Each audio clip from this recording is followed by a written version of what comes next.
to this beat.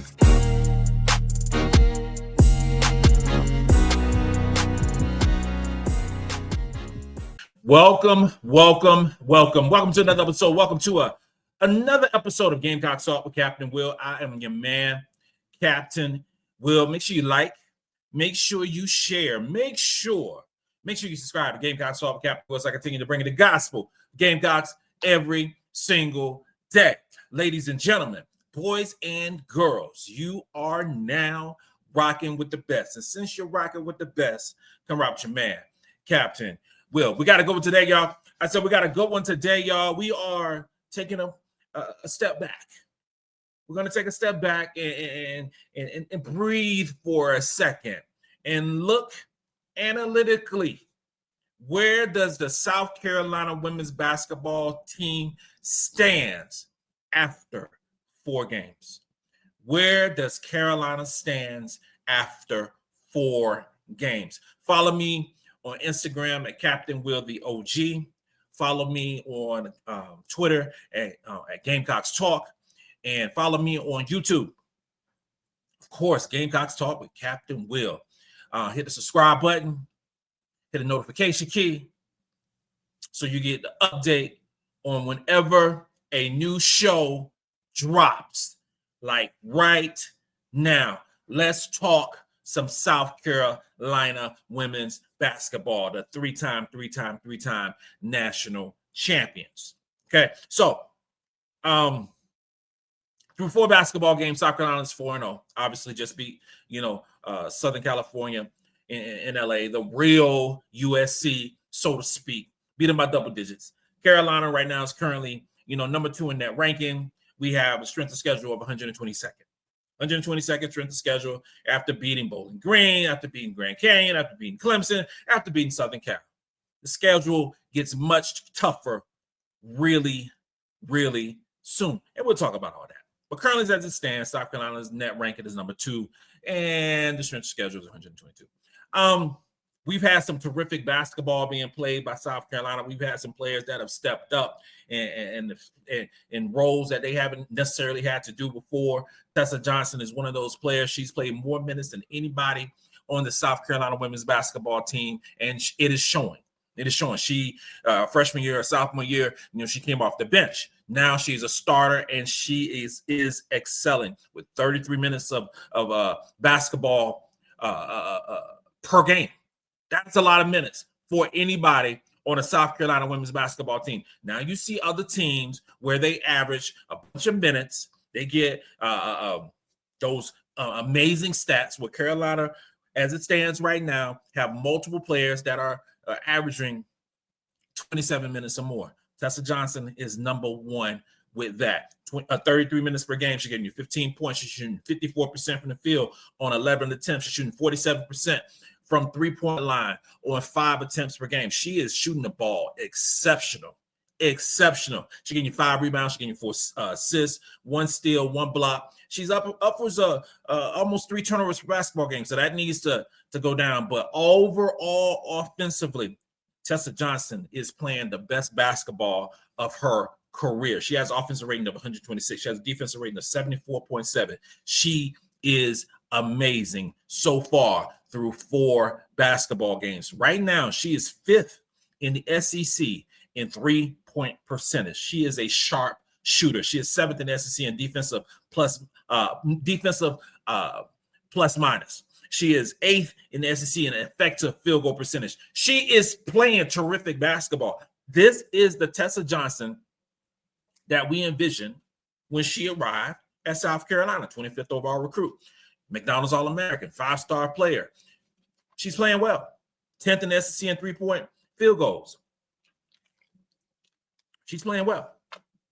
Sanaya Lasson. Sanaya Lasson came into South Carolina, preseason All-American, made All-American last season, averaged 25 points per game last season for Florida State, 5 rebounds, 4 assists. Those numbers aren't, she's not going to average 25 points for South Carolina. It ain't going to happen. I saw some stuff in the chatter in Twitter and the things where like Sanaya Lasson made a bad mistake by coming to South Carolina. Well, that's not smart. I'm not going to call it dumb, but that's not smart. Okay, so Sanaya Lasson is averaging 10 less points per game. Okay. Her percentages are much higher. This season, so far, she's shooting 51% from the field. She didn't shoot 51% from the field at Florida State. Not at all. Not at all. She's shooting, over 40% from three-point line. She didn't shoot that at Florida State. She shot 34%. What she has done is become a more effective shooter while playing much better defense. Tanaya Lasson has a defensive rating of 73.1. You know what her defensive rating last season was at Florida State? In the 90s. She came to South Carolina to become a better defender, become a better all-around player, and she's doing that. She's still getting you 4 rebounds. She's still getting you 3 assists. She's still getting you a block, a steal, a couple of steals, a couple of turnovers. She's playing terrific offensive basketball. 123.2 offensive rating, much better than what she had at Florida State. She's not going to get you 25 a game because she's not going to shoot over 20 shots per game. That's not going to happen. But what is happening is she is playing much more effective basketball, offensively and defensively. Her percentages are sky high, more so than it ever was at Florida State. She is playing great basketball. Number 3, in terms of minutes, Joyce Edwards, 30 minutes per game. Joyce Edwards just made, SEC Player of the Week. Okay, Joyce is getting you 18 points per game, shooting 55% from the field, getting 7 rebounds, getting 3 assists, a steal, 2 blocks, only a couple turnovers, and having a defensive rating of 69.3 and offensive rating of 118.1. She is playing great basketball. I said before, and I'm going to say this over and over and over again. When the season started, I said that Joyce Edwards was an All-American. I'm talking about one of the top 10 players in the country. And it is proven to be that way through 4 basketball games. She's first in the SEC in 2-point field goals. She's first in the SEC in 2-point field goal attempts. She's 4th in the SEC in field goals. She's 4th in the SEC in blocks per game. Okay? Let me say that one more time. Joyce Edwards, 6'3", is 4th in the SEC in blocks per game. She's 4th in the SEC in usage percentage. When Joyce getting the ball, she's taking it to the basket. She's 6th in the SEC in points per game. The stats go on and on. 8th in the SEC in block percentage. 9th in the SEC in blocks. She's 10th in the SEC in field goal attempts. She is a bucket getter. And with her averaging 18 points and 7 rebounds, 3 assists, she is primed for an All-American season. But here's the thing. Her points should be more because right now she's shooting 56% from the free throw line on 5 attempts. Joyce is a 80% free throw shooter. So those numbers will change. We got Winthrop on tomorrow night. We got Queens University on Sunday. Those numbers are going to change. With more data, she's going to get back to her percentages. But Joyce will average for the South Carolina women's basketball team over 20 points per game, okay? While not shooting over 20 attempts per game. That, ladies and gentlemen, is efficiency. Raven Johnson. Raven Johnson is getting you 29 minutes per game, more than what she's ever averaged, okay? She's getting you 10 points. She's getting you 6 rebounds, 6 assists, 2 steals, a block, a little less than 2 turnovers. Here's the thing with Raven Johnson this season as compared to the seasons in the past. The 10 points, that's great. She's shooting 50% from the field on 8 attempts. The 3-point percentage, Raven Johnson is getting you 60% from the 3-point line on 3 attempts. Okay? I don't think that's being talked about enough. Okay? Shooting 60% on 3 attempts per basketball game. That's sensational. That is going to the lab with a pen and a pad during the season and working on your game. And she did that while playing exceptional defense at a 65.2 defensive rating. Overall, if we take the totality of offense and defense, because she has the offensive rating of 132 as well. Raven is playing through 4 basketball games, the best as a Gamecock. Okay, overall, offensively and defensively, Joyce is the better player, but Raven Johnson's unbelievable so far this season.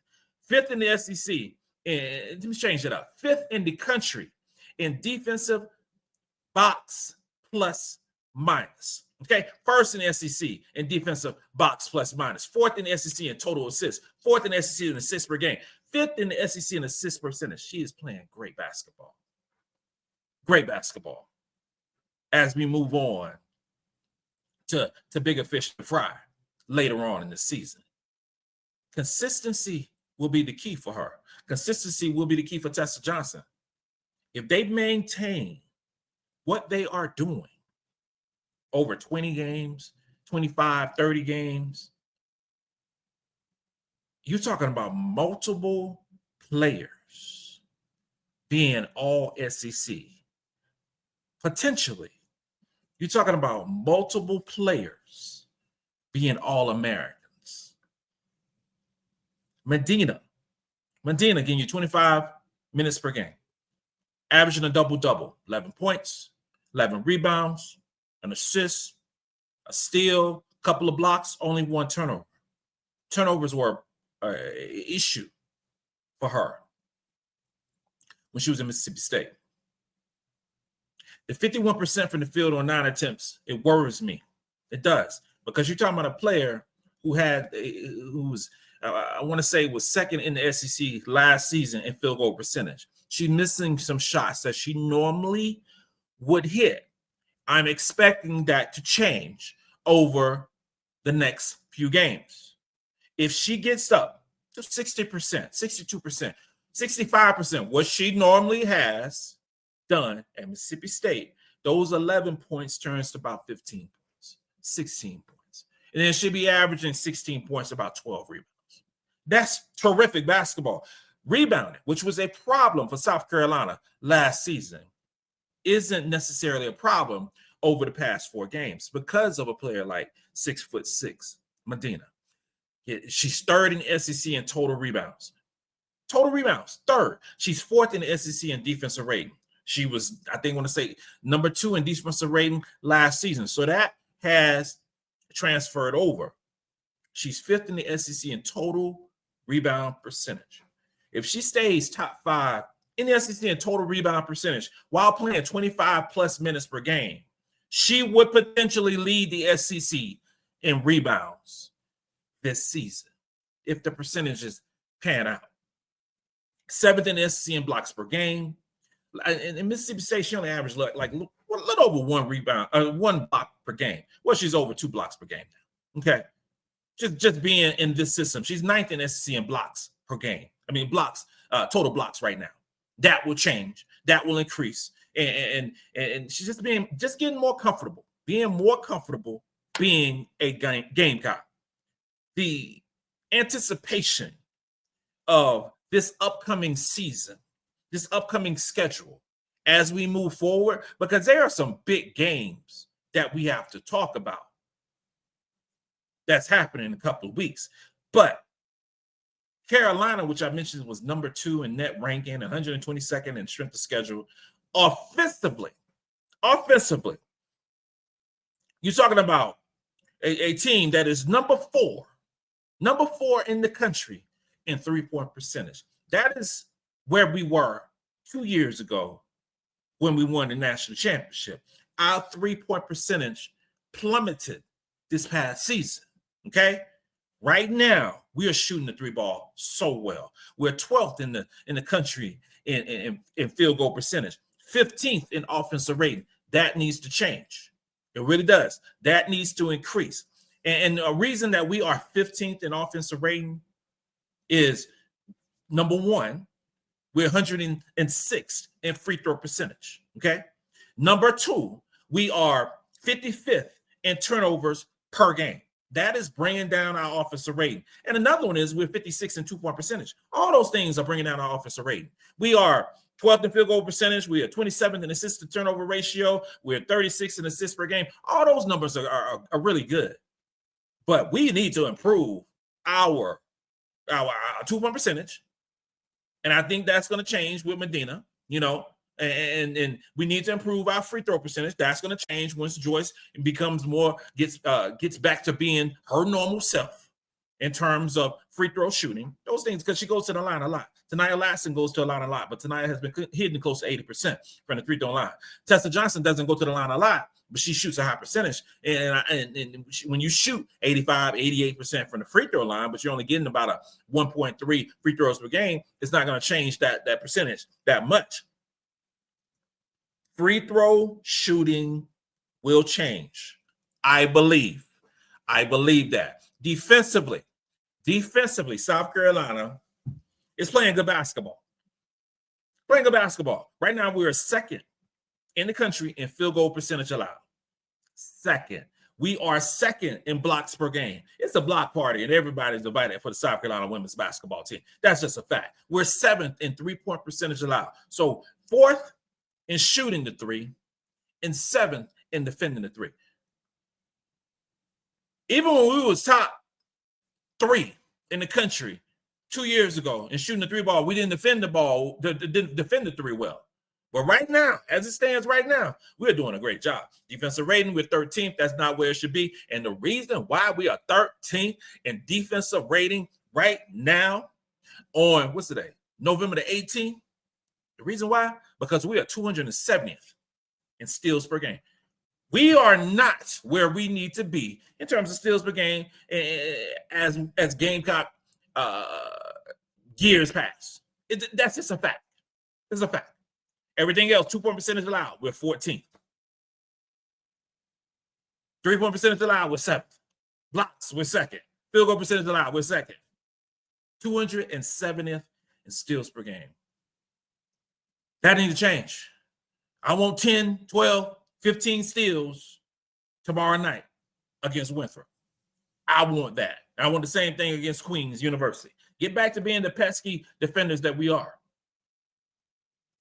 We got Duke basketball in Vegas.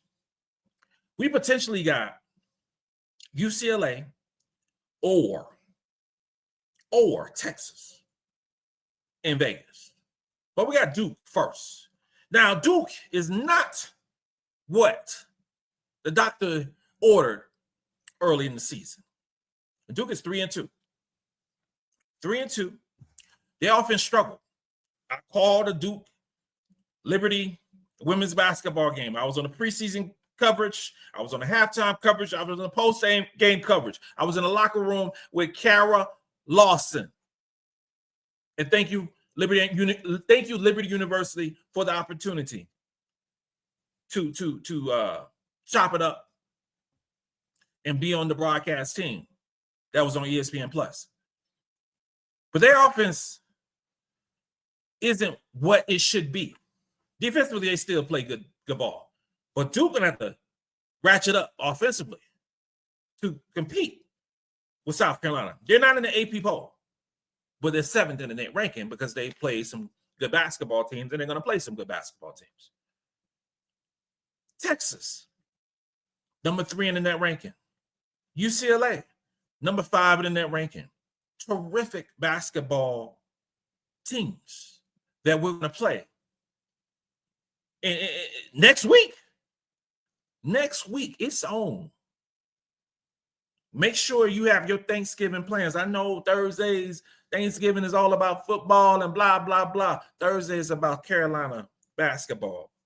And the pre-Thanksgiving get-together on Wednesday is about Carolina basketball.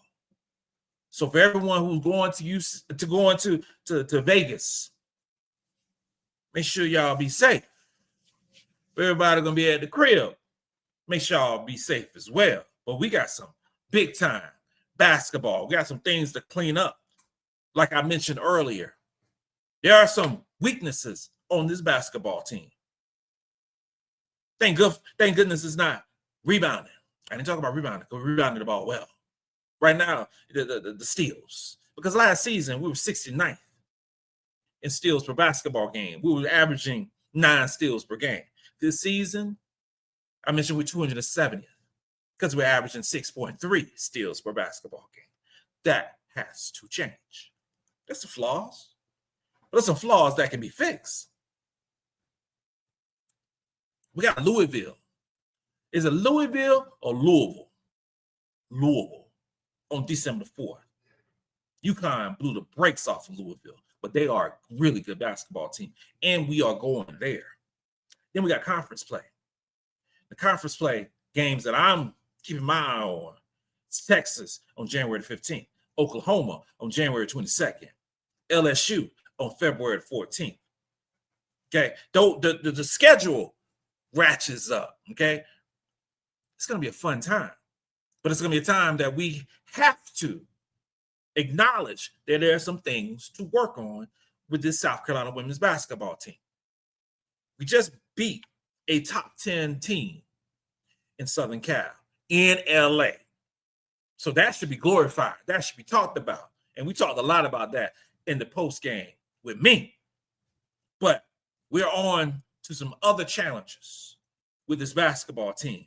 And the overall goal for this team is to win the national championship in April in Phoenix, Arizona. That goal can be realized. But before those goals, these girls who are down to 9 right now are going to be challenged physically and emotionally.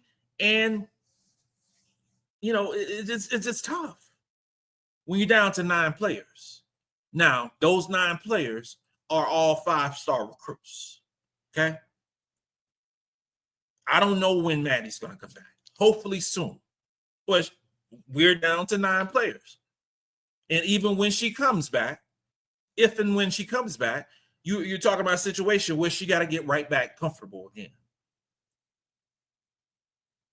We got our top players playing a lot of minutes early in the season. That's uncommon for South Carolina women's basketball fans, as we've seen the depth of our team. Well, such and such, we actually had no complaints. Oh, we're only playing 17 minutes. Oh, you're only playing 19 minutes. Oh, you're only playing 20 minutes. Well, you got Tessa playing 33. Oh, you got Joyce playing 31. Oh, you got Raven playing 29. Our best players right now are playing the most minutes. Enjoy, because I believe our best 5 can compete with anybody, and not only compete, but defeat anybody in the country. It's going to take some time for everything to gel, but we good. We good. With that being said, this concludes another episode of Gamecocks Talk with Captain Will. I am your man, Captain Will. Make sure you like, make sure you share, and make sure you subscribe. Gamecocks Talk with Captain Will, so I continue to bring you that gospel Gamecocks every single day. Ladies and gentlemen, boys and girls, you are now rocking with the best. And since you're rocking with the best, come rock with your man, Captain Will. Let's go. Let's go.